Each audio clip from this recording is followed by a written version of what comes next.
Okay, so let's see which implant is loose. Good. Stable. Stable. Stable. Stable. Stable. Loose. So this one is loose.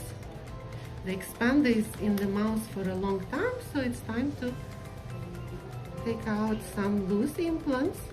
So this implant is not stable anymore. It's out. This implant was loose. Okay, so we took out one loose implant. The rest looks solid.